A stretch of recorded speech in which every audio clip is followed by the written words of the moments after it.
conversation on India's vision and philosophy define our contemporary world. My guest is one of India's leading, most eminent Gandhian activists. She's twice nominated to the Rajya Sabha, the nation's highest honors, the Padma Vibhushan. She's had a long and distinguished career, holding aloft Gandhi's ideals, not merely as abstract philosophy, but on-the-ground, real-world activism. I'm delighted to welcome Nirmala Deshpande ji. You know, Nehru had famously said when Gandhiji passed away that, you know, the light has gone out of our lives and there is darkness everywhere, and the light has gone out, I said, and yet I was wrong, for the light that has illumined this country will continue to illumine. Do you think that has actually happened? Do you think that Gandhiji's light, that light continues to illuminate this country? It is, it is. In what ways? In every way, I would say. I have been active for last more than 5 decades.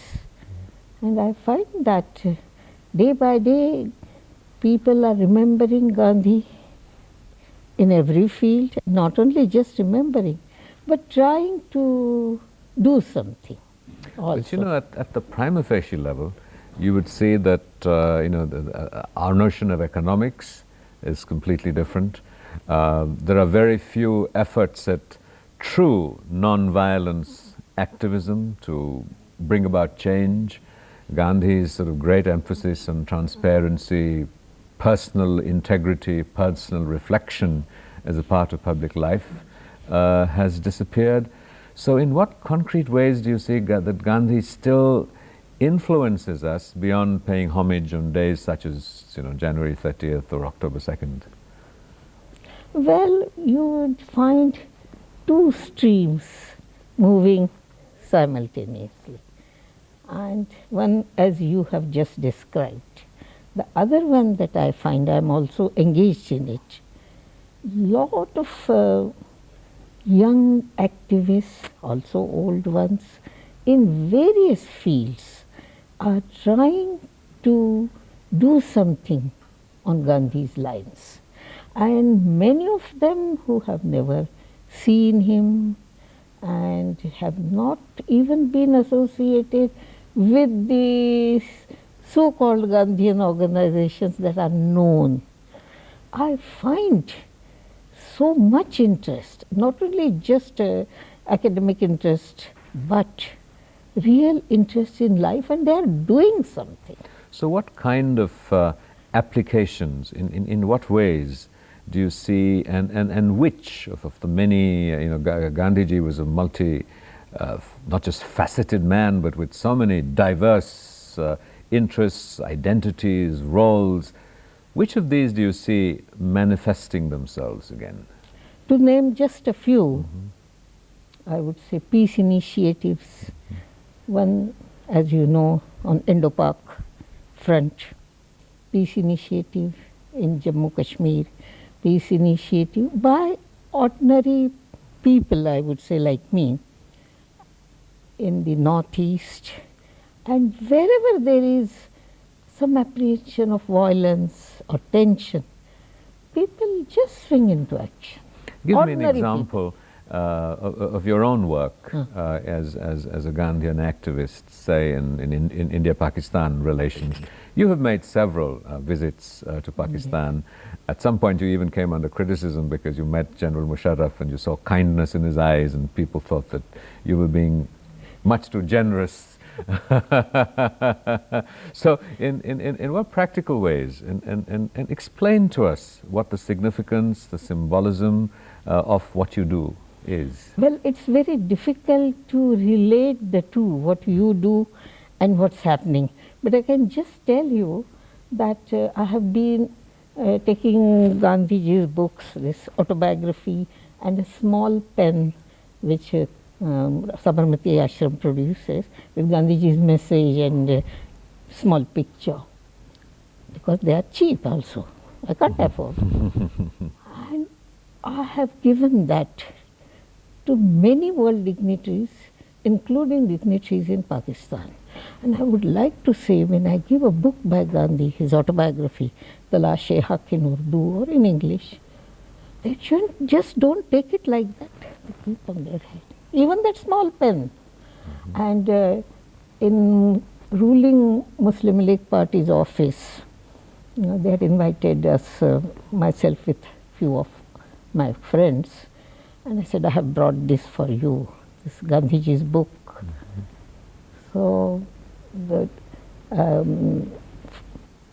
chairman and other functionaries, they said, not here, because all the TV people are outside. Let's go down to the auditorium where Qaid-e-Azam Jinnah Saab's huge portrait is there. So in front of that, I gave to the Muslim League's party's president, Mahatma Gandhi's book, My Experiments with Truth, under Jinnah Saab's portrait. And that photograph was published in every paper. It was on all channels of TV. How did it happen? One doesn't know. And perhaps you don't know that Gandhiji's autobiography's Urdu translation, Talashe-Haq, is published in India. It's only for 20 rupees. But someone, a friend of my friend, wanted to publish it, say about 8-10 years back. And he was even threatened by certain forces. He said, nothing doing, I'm going to do that. He published it. It's for 200 rupees. And now it's going in 6th edition. But isn't it ironical that the very creation of Pakistan in that sense was a shattering of Gandhiji's dream, and today you in a sense are seen as the most visible, amongst the most visible contemporary inheritors of his tradition, are using his own writings to try and build bridges. But is this anything more than symbolic? You know, Gandhiji was a master of using the symbol and was able to translate his symbolic actions, and they used to have substantial, enduring, visible, deliverable impacts. So in that sense, do you feel that these are just gestures and we pat each other on the back and say, look, you know, we were able to, Gandhiji's book was celebrated and accepted in Pakistan. But in real terms, is you see happened? the peace process going forward. Maybe peace activists like us would like to see it going faster and faster. The pace is rather slow. But yes, the peace process is there, and let us hope that someday, well, you had just recently told something about a dream. Our Prime Minister's dream of having breakfast in Amritsar and lunch in Lahore and dinner in Kabul is one such dream. I think that's a dream of any Gandhian. And when even those who are, I would say, who are constrained by many things can dream like that, it shows that Gandhi is very much alive. The power of the dream. But are you dismayed by reality? Sometimes, the reality of contemporary India, which would be so much at odds with Gandhiji's dream. He was talking about, look, everybody should try and live according to their needs and, not greed. And yet we have an economic system built on capitalism that is pursuing endless consumption, consumerism. What would Gandhiji say if he was here today? What would he say to the Prime Minister or the opposition? I would just like to say, yes, this is also a reality, but at the same time, one can find activists all over the world referring to Gandhi, and he's saying, everybody is quoting, as you know, the Mother Earth has enough for everybody's greed, but not for the greed of few people. Then you find that peace activists everywhere quoting Gandhiji. An eye for an eye makes the whole world blind. And I'm really surprised wherever I go or meet people who come from various parts of the world. They know more quotations about Gandhi than me, and I'm so delighted to listen and also to find that they mean it. It's not just quoting him. We'll come to your favorite quotation in a moment. You're watching a conversation with the eminent Gandhian activist Nirmala Deshpande ji, popularly known as Didi. We'll be right back. Don't go away. Welcome back to a continuing conversation with Didi, Nirmala Deshpande, India's preeminent Gandhian today. We were talking about Gandhian quotations. Which for you is the quotation that sums up, embodies for you personally, almost like a mantra, Gandhiji the most? Well, then it's very difficult to say, but okay, may I just quote the prayer. It was originally, I think, in Gujarati, translated into Hindi. We recite the Hindi prayer. O Lord, make me a zero. And the Lord comes to your help only when you become a zero and offer yourself to Him. That prayer. I'm very much fascinated by the word zero. So explain to us what this zero is. Is this an expression of ultimate humility, of becoming an instrument? You know, I am nothing, I'm just instrument for something larger. What is this zero? It means a lot. Well, instrument, yes. One feels that, yes, one is an instrument. It's not something which you are doing. You are just an instrument. And so, it's if somebody says you have done this, you have done that, one feels not just outward humility, I say, it's not true. Whatever one does, if one tries to get credit, it's not true. I have talked to some best musicians of India, and I said, you, that day you sang, what did you feel? And the question is, did I really sing well? I don't know what I sang.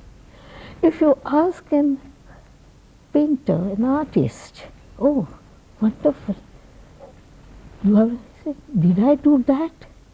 When, may I quote J. Krishnamurti, when he was asked by small children of a school, what is beauty? So he asked those children, have you seen a sunset? They said, yes, yes. How is it? Very beautiful. What did you feel? A child said, I felt I'm not there. He said, when you are, beauty is when you are not there. That is zero. But yet, beyond the realms of philosophy, and obviously, there are so many elements in Gandhi's philosophy of satyagraha, swaraj, and so many elements that he so eloquently articulated. But it is also deeply rooted in concrete action, because very often we have abstract philosophers, but not people who are truly engaged in refining and processing that in concrete action, learning from the action, refining action, and a constant process forward.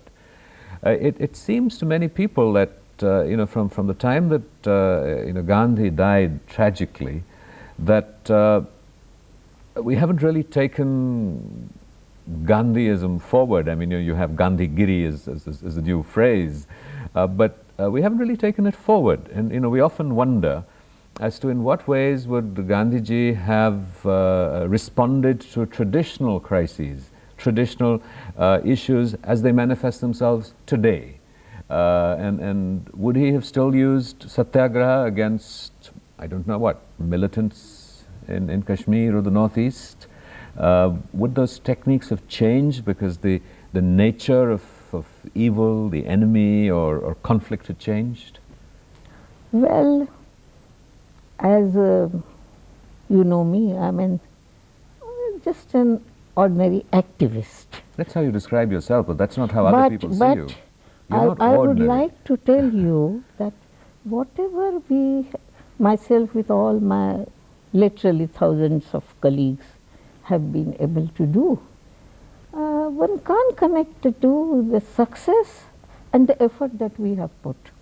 May I tell you, when we went maybe 10 years back, when militancy was in its peak in Jammu and Kashmir, and wherever I went with my colleagues, everybody told that in 46, Gandhiji used to say, I see a ray of hope in Kashmir, because you know that time whole of North India was burning and Kashmir was quiet. And that's why Gandhiji said so. They said, this you will find in our hearts. Every Kashmiri told me. And we have been going from village to places where nobody would dare to go meet people. And I would say, of course, by God's grace, we were never harmed by anyone. Why? Because people knew that we are Gandhi's followers. This is how we find Gandhi so alive. As an inheritor of Gandhi, what would you say to the government of India? What would be the Gandhian thing for India to do with their Kashmiri brothers and sisters? Something is being done. What would you say? What would Gandhiji urge us to do today? Well, he wanted us to treat them as our own brothers and sisters. And that's what we find, that you go with love and you get such affection, such love, such regard. I don't think I have done much for people of Kashmir. I just go to them, listen to their tales and their misery, and try to do a little. But the affection they shower on me and all my colleagues is something one has to see to believe. And how could this happen? I want to tell you that Gandhi is so much alive today. You do just a little thing, a small action, and you get the results on these communal harmony front also. My small, you would call them illiterate village women who are working with us, saved the Muslims of 10 villages themselves. They just know Mahatma Gandhi ki jai. They don't know much about philosophy, but they knew this is what Gandhiji wanted us to do.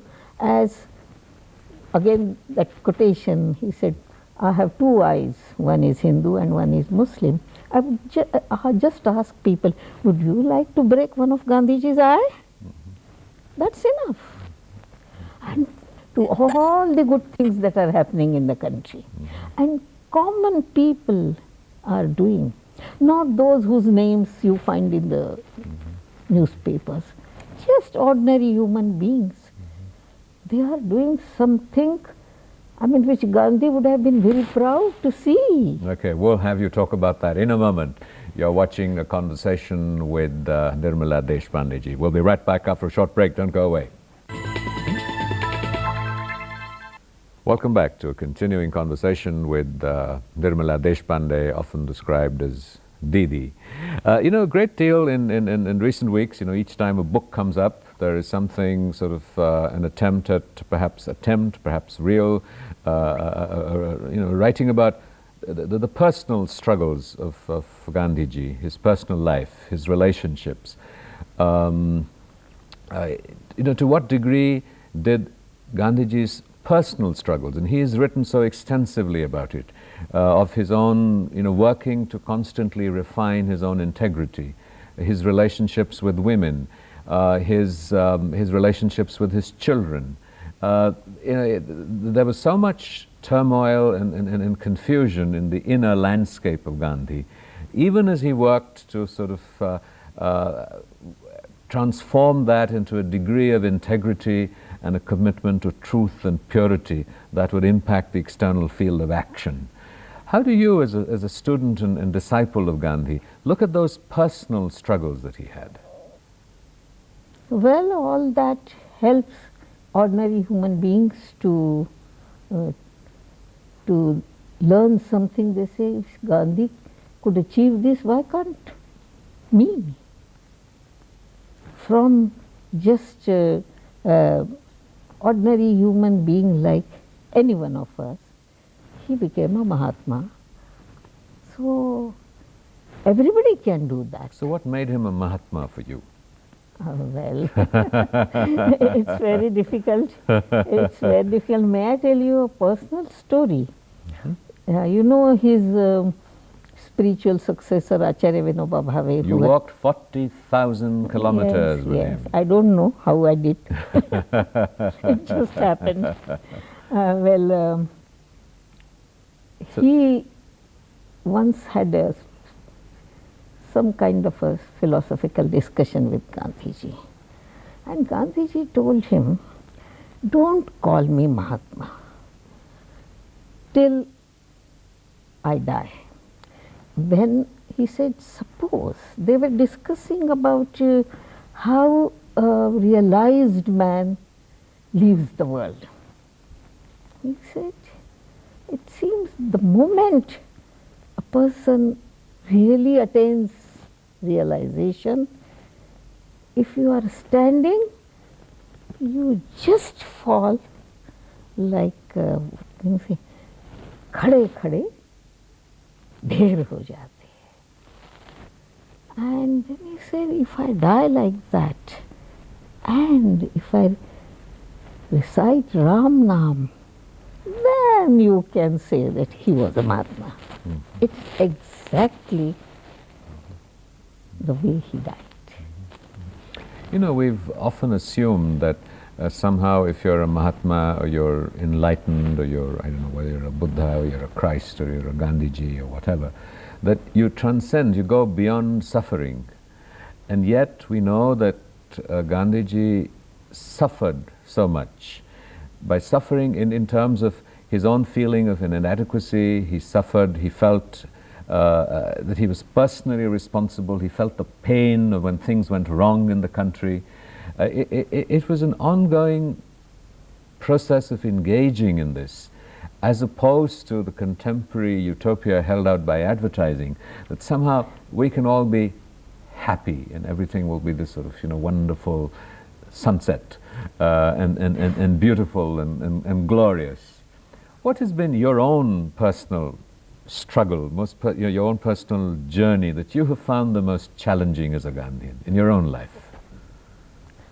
The most difficult? Well, everybody's life is different. And may I just tell you, I have been that way very, very fortunate. I had parents anybody wouldn't have such parents as I had.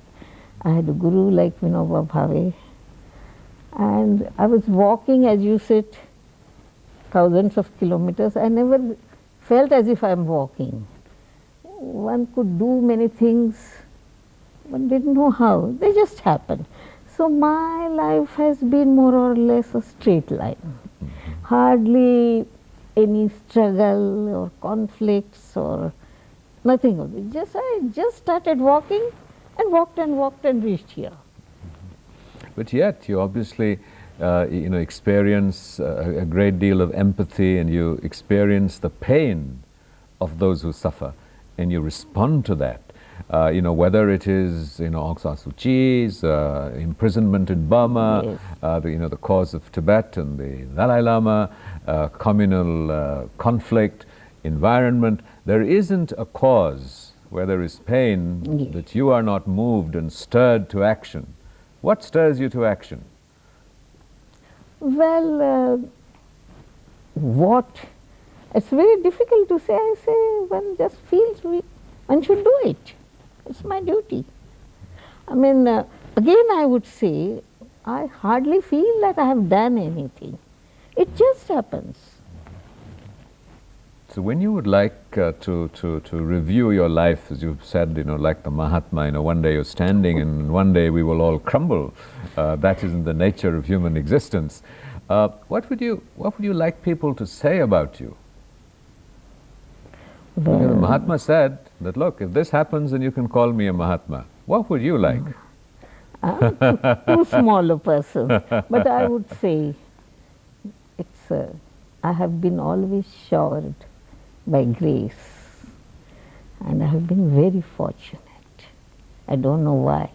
Maybe as we say something, I must have done something very good, some punya in my previous birth. I have been very fortunate.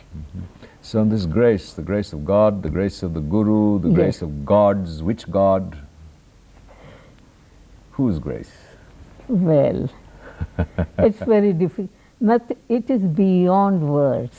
There is a word in Vishnu Sahasranam which we recite. Shabda atiga shabda saha.